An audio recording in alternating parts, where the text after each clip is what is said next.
Yes, Kritik. What are the questions you are having? Vijayji, I did not understand that you show how to clean dirty water. Very good question. So you can see there is a glass full of dirty water. Yes.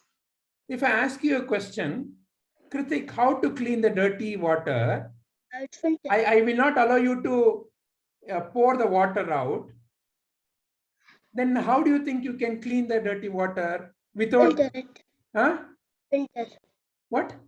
Filter. Can you say it again? I would filter it. Come closer and please speak. Vijayji, I would filter it. Filter the water. There is no filter available. You have a glass of dirty water. Now you have to clean it without moving the glass, without pouring it out. How can you clean it? There's no way. Okay. Is there anyone who thinks that there is no way? Or is there a way? Does anyone? Yes, Manya.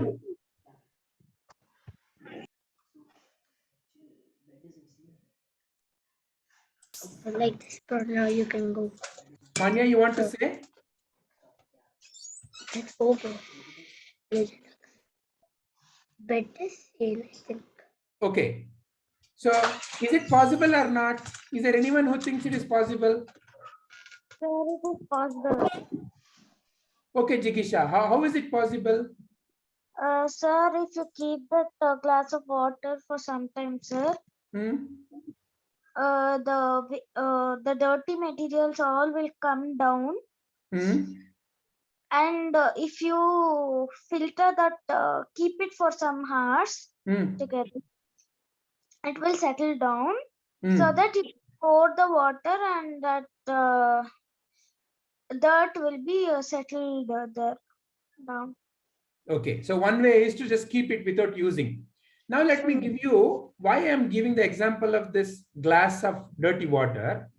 If let's say the mind full of wrong thoughts is like this dirty water, is it possible for you to remove the mind and pour it out?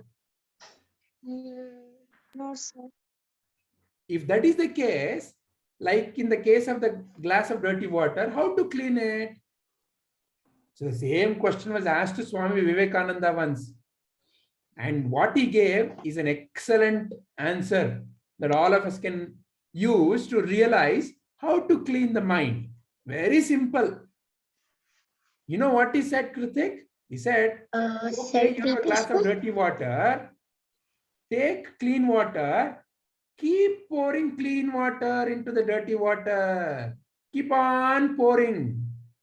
What happens if you keep on pouring nice water? The dirty water will become clean water. Isn't it? After some time, there won't be dirty water at all. Likewise, our mind can be purified by pouring the right kind of thoughts, right kind of ideas, divine understanding, right wisdom. So that is why in this picture you see, if the mind is full of all these kinds of confusions and wrong thoughts, how to clean? So one idea is given here and another important idea is given here. What is this idea? Shravana Manana Nidhidyasa. What you listen to and what you continuously contemplate on and what you allow to, what you hold on to, very important. If you're constantly thinking of, let's say, some unwanted ideas, say there is some movie and you're constantly thinking of in that movie some hero character or a heroine character, then that kind of quality only will develop. So the Shravana here is to listen to the divine thoughts, divine teachings by realized master like Prabhuji. So listening to that, contemplating on that. Contemplating means what? How is it true? And asking questions to clarify. and holding on to that, that is Shravana, Manana, Nididhyasa. So this is one way to clean the mind. Then the other way is Sadguru Seva Satsanga, meaning to be in the company of the realized masters and to do all our actions as a offering. All the actions as an offering to the divine. Satsanga, to constantly look for truth in whatever we are doing. What is the truth in what we are doing? That constant training of the mind is what is called satsanga. So through these, mind can be purified. In that purified mind, who remains? Purushottama only remains. So Shri Krishna is saying, don't worry, Arjuna. If you have any such wrong thoughts in the mind, don't worry about the wrong thoughts. Continue to pour right thoughts. Continue to pour divine wisdom. Naturally, the mind will become pure. Does that answer your question, Kritik? Sir, it answers, but I did not understand what does satsanga mean. Sure. Satsanga, there are two words in that. Sat means truth, sangha means company. See, you can be in the company of, let's say, some friends who constantly encourage you to come, let's watch a movie. Or you can be in the company of friends who constantly encourage you to, hey, let's go out and play. Tomorrow, if there's a test also, doesn't matter. Let's go out and play. So when you are in the company of such people, such qualities only will develop. Whereas satsanga means to be in the company of people who have the right thoughts, who have the right feelings. So that is one meaning of satsanga. Because only when you are in the right company can right thoughts come into you. Then the other meaning of satsanga means in your mind, what is that you are constantly keeping? You may be keeping information about, what my friend did to me, how they treated me, how I will treat them back. Like all that kinds of actions and reactions can be in the mind, or you can be constantly looking at, okay, what is that they did? What can I learn from that? How can I still remain peaceful? Like that, in any situation, when you look at what is the truth, that which does not change, then that is also satsanga. So satsanga has two understandings. To be in the company of the right people. Then in the mind, making space for only the right thoughts. Thoughts of truth, purity is satsanga. Is that clear? Yes, Vijayji. All right. Then let's go to questions from Namit. Could you go to the very first slide? Yes, Namit, I'll go to the very first slide. Yes. Sir, so yoga means like controlling thoughts, right, sir?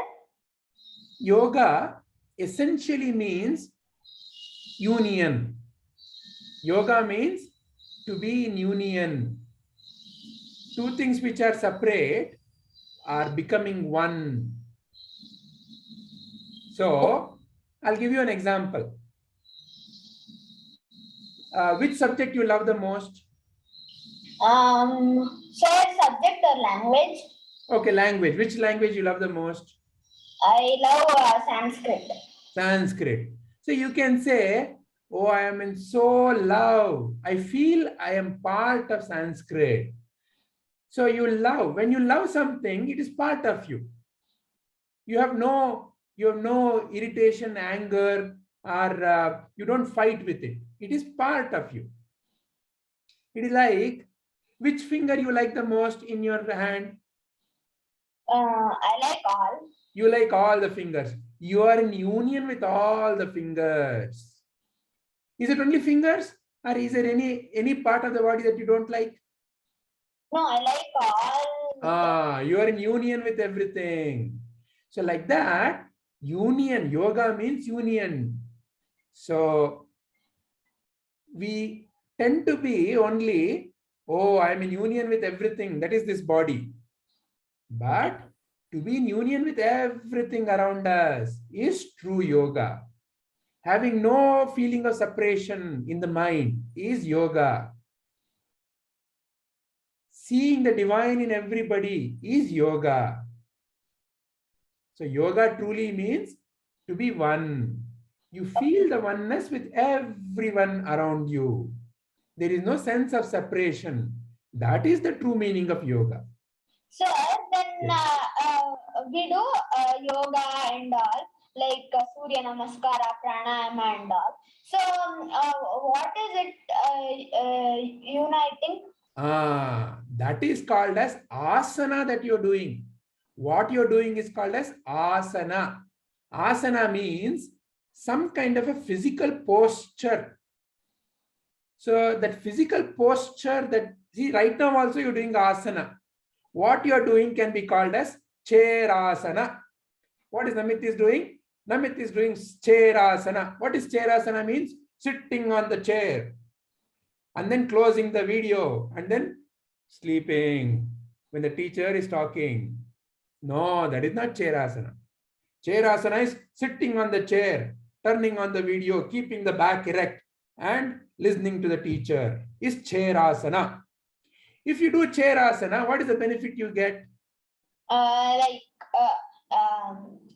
It won't, later you had told that the spinal cord, after we become aged, we won't become like, we'll have to walk with a stick if we don't sit straight. Oh, correct. No, if you constantly are stooping like this and if you're sitting, you will develop a hunchback and your internal organs won't get the right energy. You will feel tired very soon.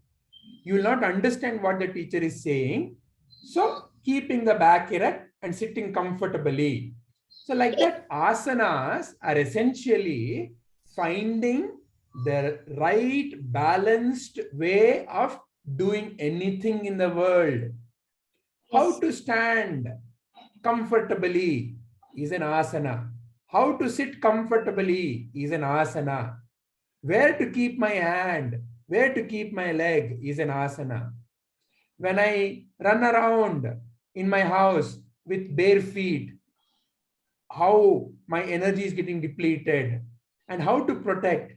So like that, noticing each and every small change and finding out what is the right way to keep the body. And how do you keep the body right? By keeping the right thought in the mind. So to keep the right thought in the mind is the essential practice of asana. Only when you perform the right asana, both from the mind and the body, can your body and mind not give you any pain. Let's say if you're sitting like this, you will start feeling, oh, I'm feeling so tired. Then you will say, I don't like class at all because I feel so tired. So you are not in union. So asanas help you to be in union with whatever that is currently happening. So even a social teacher is like, she tells this is very important, so sit straight and listen. Correct. So like that, finding out what is the right balance in everything that you're doing. How should I keep my book when I'm writing? How I should eat? What is the right way to eat? Everything is asana. So asana is a mental and a physical discipline so that you can keep this body healthy, energetic. Because only if this ratha is healthy and energetic, can it serve you the most. Otherwise, if this ratha is constantly going for repair, imagine you have a cycle. Okay, every 1 hour after riding the cycle, you have to take it to the repair and you have to get something fixed. Is that a good cycle? Well, yo, sir, I don't like that cycle. Every 1 hour it gives me trouble. You don't like that, right? Like that, this body, if it is not used properly, can start giving you various problems. So you should know how to keep this body. You should know that this body is controlled by the mind. So how to keep the right thoughts in the mind? You should know that the right thought comes from right understanding. And the right understanding, you have to put an effort. So all of this helps you to be in union. Is that bringing clarity to Namit's question? Yes, sir. Sir, could you go to the meaning slide? Yes. Sir, what is lust? Lust. Lust is something that you are desiring in an excessive way. So much that you're constantly only thinking and feeling for that object only. It has become so deep that while sitting and sleeping and thinking, constantly only that thought is coming in your mind. To give you an example, Attachment. it's a deep attachment. Have you seen this movie called Lord of the Rings? Sir, I have heard, but I haven't seen it. You haven't seen Lord of the Ring. Okay, don't worry.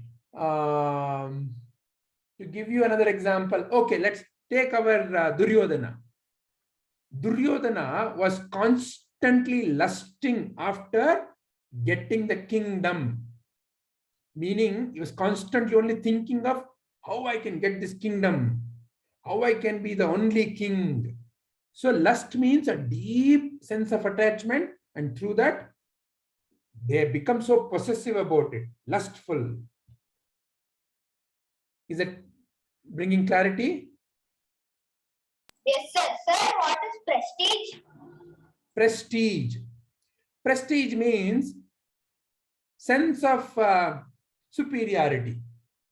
So, for example, let's say you have a pen that, let's say your cousin brought from USA, and you take it to class, and your neighbor, your friend has a pen that he got from a local store, and your pen is shining. Your pen can write in any angle, even when you're writing down or up or side, it writes. Then you may feel, my pen is so much better. Then you may feel, oh, that pen, so stupid, so less, my pen is better. And if somebody comes to touch your pen, you may feel, no, don't touch my pen. It's so precious. So you develop a sense of superiority. That sense of superiority is prestige. Is that clear? Yes, sir. Anything else? No, sir. All right, wonderful. Then let's go to questions from Preranaji. Yes, Vijayji. Vijayji, this picture. Can you please come closer to the mic and speak? Yes, Vijayji. This picture, how is it related to this meaning, Vijayji? Excellent question. What is the meaning according to you in the shloka? We should not we should not expect anything in return. Just we should do our work. So if you read the meaning, what Sri Krishna is saying is, those who are free from what? False prestige, illusion, false association, only those who understand the eternal, those who do not lust for material things, those who are free from dualities, those who are not confused, only those who know how to surrender to me can attain me. Who is that? The Supreme, Purushottama. So what Sri Krishna is saying is, only those who are free from all these wrong ideas can attain me. That is what Sri Krishna is saying. So one way of understanding this shloka is, oh, a realized master has all these, no association to all these wrong ideas. Another way of looking at this shloka is, okay, if let's say I have some sense of false prestige, or I constantly get worried by when somebody praises me, I become happy. When somebody insults me, I become sad. If let's say I have such feelings, then how to get rid of that? How can I attain the Supreme? That is why this picture is. When my mind, if my mind is like that, then the simplest way is to clean the dirty water. I need to keep pouring good water. Then dirty water naturally goes out. What is the good water to the mind? The good water to the mind is teachings of realized masters, Bhagavadgita, constantly thinking and applying that in our life will naturally bring about purity of the mind. So when purity of the mind is there, naturally who is there? Purushottama, divine light of the self. It is not that it is absent in the dirty water or when the mind is impure, but it is not visible because the mind is confused by all the dirt in the mind. So that is why the picture is showing the process to clean the mind. Yes, sir. Is this bringing clarity? Prerana? Yes, Vijayji. Okay, any other question? No, Vijayji, thank you. All right. Let's listen to a question from Manaswini. Manaswini, do you have any question? Can you unmute, please, and ask?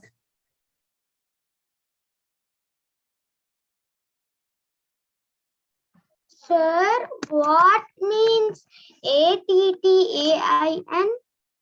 Attain. Attain means to get, to become part of. What, sir? To get or to become part of. Attain. Attain means to achieve, to obtain. So you can say, for example, let's say you have a math exam.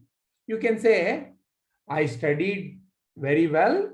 I answered all the questions and I attained 100 marks. So what you got? 100 marks. How you got? Because of the right work that you put. So like that, attain means to get something. Whereas here, attain means you already have it. You are recognizing it. Yes, sir. What is that you are already having? You are the divine light of the self. So here attain doesn't mean you're going to get something. Here attain means you're already that. You're recognizing that. Is that clear to Manaswini?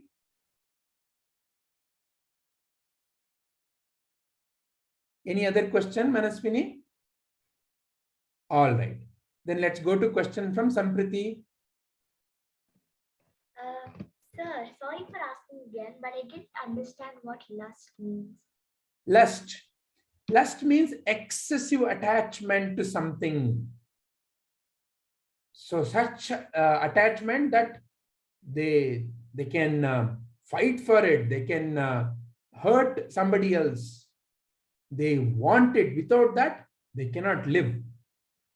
So when some deep attachment develops towards an object, then you can say it's a lust towards that object. So some people have lust towards money. Some people have lust towards, say, getting some position. Some people have lust towards reading more and more in a given subject. So lust can be in any given area of life. Is that clear? Yes, sir. Okay, anything else? No, sir. Okay. Jikisha and Pancham, what is your question? Yes, sir. Sir, what is the meaning of bewildered? Bewildered. Bewildered means total confusion. I'll give you an example. Let's say, have you heard the phrase like a deer caught in the headlights? Have you heard that phrase? No, sir. Okay. So now imagine you are walking in a dark road. Okay. Yes, sir. And let's say there is not enough light. And suddenly in front of you, imagine there is something which looks like a snake and you're about to step on it. How do you feel for a moment? Sir, in a confused state, I don't know. Totally confused and worried and don't know what to do, right? So Yes, that sir. state is bewildered. Okay, sir. Yeah. Anything else? Yes, sir, I have a Yes, doubt. Pancham. Sir, what is the meaning of distress? Distress. Distress, you can understand it as worry, tension. Oh, tomorrow there is exam. I don't know anything. I haven't studied at all. Then my mind is constantly getting worried. Oh, what will I do if I fail? So it's a distress. There is a feeling of lack of peace in the mind. Yes, sir. Any other question? Yes, sir. What is the meaning of dualities? Duality. Duality means in life, everything is present as two sides of a coin. When you take a coin, how many sides a coin has? Sir, two sides. What is on one side and what is on the other side? Sir, in one side they will show how many rupees is there, and in one more side there will be Ashoka emblem. Excellent. What do you call one side as and the other side as? Usually it is called as the heads and the tails, isn't it? Yes, sir. Okay.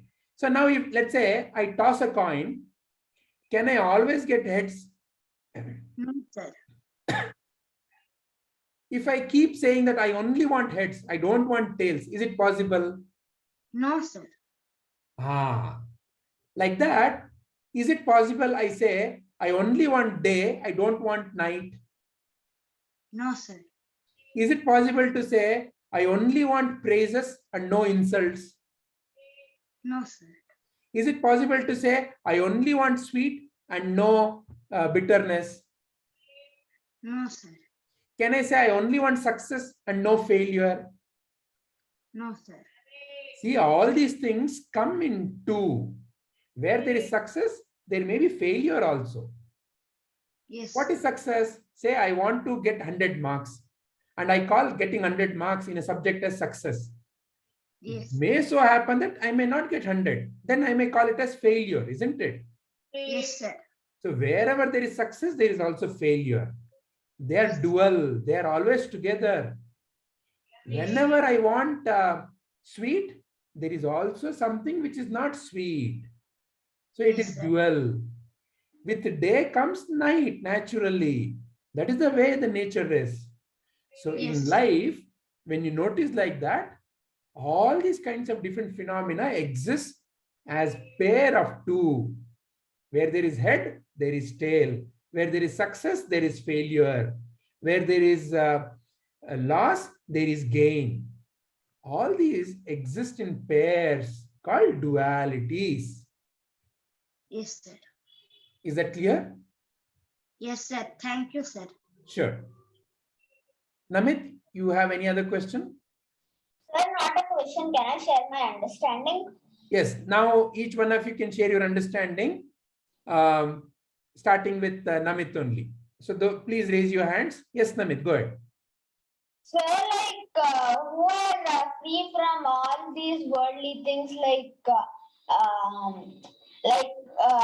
they don't have desire for money and all, and who are desired only for realizing the divine light, which is mumukshatva, they are freed from all the dualities happiness and sadness and success and failure, like you told to Pancham, the same way. And who are not confused will surrender to the divine light or Sri Krishna to attain that permanent kingdom. In other words, you can think of it as they become sthita prajna. So they are not at all going to be bothered by various situations of life. Because in life, various situations come. Day and night, loss and gain, praise and insult, various such situations come. One who realizes his true nature is free from all these dualities, will not be affected by situations of life. Becomes sthita prajna. Sir, what is this eternal kingdom, sir? Okay, eternal kingdom means, so is your true nature that of disturbance or peace? It is peace. Okay. Is your true nature that of sound or silence? Silence. See, peace is eternal. Only when something appears as a disturbance, you may think, oh, peace is lost. But peace has not gone anywhere. When the disturbance goes away, naturally peace is there. When the sound goes away, naturally silence is there. So eternal means that which is not at all disturbed, that which is not at all created, so therefore cannot be destroyed, is eternal. So attain to that eternal kingdom means to your true nature. Your true nature is that of peace, okay, silence, love. So that cannot be disturbed at all. Okay, sir. All right. Wonderful, Namit. Very nice. Let's listen to Rohan. Sir, I understood that who is free from all the lust and all, those who surrender to Krishna, they can understand the true nature of true self. nature. Because these thoughts in the mind is the one which creates a confusion, creates a barrier. It creates a disturbance. Correct. Very nice. So how to become free from all this is by constantly applying the learning. Yeah. Very nice. Very nice, Rohan. Thank you. Thank you, sir. Let's listen to Jigisha and Pancham. Yes, sir. Next, can I say? Yeah, one by one. I'm coming. Whoever has raised the hand, I'm coming. Yes, Jigisha and Pancham. Sir, I understood that Krishna will be in our every step of work. He will also be in our success. He will also be in our failure. He will also be in everything. He will be in us. He will be in everything that we see in our life. Excellent. Very nicely put. Wonderful. Yes. Next. Sir, Please wait, Manaswini. Yeah, Pancham. Sir, I'm Jigisha. Yeah, Jigisha. Sir, everything in the world has a success and a failure. We can't judge it like I want only failure, I want only success, or I want only this. I don't want that. And everything in the world is created by Krishna, and it is the world is created by Krishna, and what we are existing is also by Krishna. Very nice. So when you learn to accept everything that comes your way and see what is the best you can do, then naturally your mind will be pleasant. And in that pleasant mind, who exists? Krishna. So then you become like Krishna. Krishna's qualities only shine through you. Yes, sir. Very nice. Very nice, Digisha. Thank you, sir. Okay, let's listen to Manya.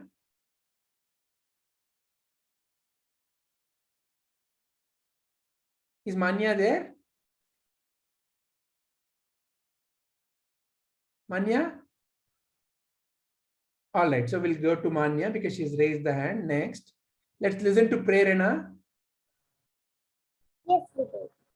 So I understood this, that a false ego, those who are freed from this false ego, false pride, and all of these materialistic things and feelings, they are the one who can really understand Krishna, and who is also freed from the dualities of sadness and happiness, and also failure and success. We should not, if failure comes, we should not just cry, or if success comes, we should not just get overexcited. So if we should be similar in both situations. And also, we should surrender and we should see Krishna in all the works we do. And that is only the way we can attain liberation. Very nice. Excellent. Very nice. Is Manya able to unmute now? Okay, so still we are not able to hear you, Manya. We'll listen to Kritik meanwhile. Yes, Kritik. Vijayji, what I understood is that we can clean our mind by putting more clean water. That is nirmanamohajitasangadosa or Sadguru Seva Satsanga. Very nice. And so, one more. And yeah. in everything there is a failure and a success. Right. Learn to accept what comes your way. And try your best to how much ever you can. That doesn't mean that you should want failure. You plan for success. But if it doesn't work out to be like that, accept it. And we should say that's one. Very nice. Very nice, Kritik. Very well put. Manya, please share your understanding. Yeah, now we can hear you. Yeah. Yes. So it happens like we know the importance of waking up early in the morning. We know the importance of having a healthy meal. But how do we do that? How do we get up in the morning, and how do we resist ourselves from not being so attracted to junk food? So we also know how important it is to have good thoughts and to be inclined towards Krishna consciousness. But how do we do that in this world with so many materialistic joys and sorrows? How do we kind of detach from it and move at least a little closer, just one step? So by this time, by this part of Bhagavadgita, basically from chapter 15, Arjuna, I guess he's got a little idea how important it is to have all these good characteristics. But now I guess he also has this question on how to do that. So this is one of the most important part, because here we are knowing how to do that. We have this method. Even in nature, we see how any impurity is substituted with purity. For example, we have an infertile land for agriculture. Then the farmer doesn't try to remove something. He doesn't actually take the entire soil out and replace it with some fertile soil. He tries to add some fertilizers, he tries to add some manure, and then make it a little fertilized to be fit to grow some plants. So like as you said, we can't really remove our brain or our mind and just put it aside and put a new one which is pure and having good thoughts. So we'll have to flood it with so many good thoughts that there are no space for bad thoughts, hatred, enmity. We should flood it with so much love and Krishna consciousness that there's no space for anything else. And our mind, even though it might have some bad thoughts, our mind should feel so suffocated that it has no other choice than just put all the bad thoughts out. So this is the very important part from here. The second thing is, once you take one step towards Krishna, then Krishna will be taking 100 steps towards you. So that time it won't be so difficult. All you have to do is just take that one step and come a little bit out of the false prestige, illusion, and false association, because they're all not true. It's just some smog covered and it's blocking our view, and it's going to be out in no time. But we shouldn't think that this is going to stay there forever and this is reality, because that is actually clouding our view to look at the reality. Excellent. Very well put, Manya. Very well. Thank you, Vijayji. And I'm cognizant you have the exam now. So if you want, you can drop off. Meanwhile, we'll continue and we'll listen to others also. Yes, Vijayji. Hari Om. All the best. Hari Om. Thank you, Vijayji. Shubhratri. Shubhratri. Okay, let's listen to Manaswini.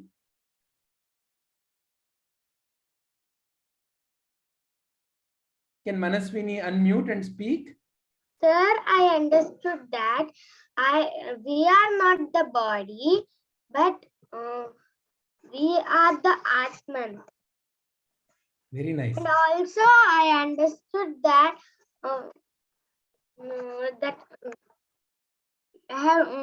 in the mind there is all of our stress and all other things, but there is no not so much. For example, you want to go to one movie and all I'm very excited and all the stress are inside the head, but he has not written the notes and nothing. He has all stress here and all the stress here and the movie here, the movie things. So he has stress and all the bad things in, and stress all other things in and here, and all the good things has gone up. We have to put all the good things here and all the bad things out, and we should not make ourselves stress, and we should think and put good things in our mind. Excellent. So no need to get worried about bad thoughts. If a bad thought comes, look at what is the right thought to replace that with. If a bad feeling comes, what is the right feeling to replace that with? Like that, as you continue to practice, mind naturally becomes peaceful. Very nice, Manaswini. Very nice. Yes, Vineet, what is that you wanted to say more? Kritik, what is that you wanted to say more? Sir, I did not want to say anything. Oh, you raised your hand. Sorry, sir. No issues. All right. Okay. Is there anyone else who would like to share? Wait. Hello. What about Swaroop? Does Swaroop want to share anything? Yes, sir. Yes. Sir, I understood that we must not be we must not have too much attachment. Very nice. Yes, sir, and